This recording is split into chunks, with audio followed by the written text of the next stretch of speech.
என்னண்ணே திடீர்னு அர்ஜென்ட்டாக கூப்பிட்டா? எங்கடா 2 நாள் அம்மாவை காணோம்? அண்ணா விஷயமே தெரியாதாண்ணா?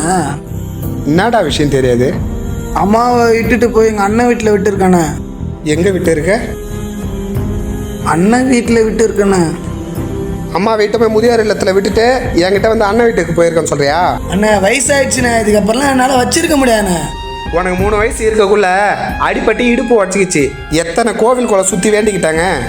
அன்னைக்கு யாரும் உனக்கு ஆதரவு கிடையாது. இன்னைக்கு அம்மா வயசாயிட்டாங்க, இட்டுமே அனாத ஆசிரமத்தை சேர்த்துட்டேன். கொஞ்சம் கூட யோசிக்கலண்ணே, தப்பு பண்ணிட்டேண்ணே. இன்னைக்கு இளமை இருக்குது, சுற்றி 4 பேர் இருக்காங்க, கையில் பணம் இருக்குன்னு எதையும் யோசிக்காமல் இருக்காதீங்க. அன்னைக்கு அம்மா இல்லைன்னா இன்னைக்கு நம்ம இல்லை.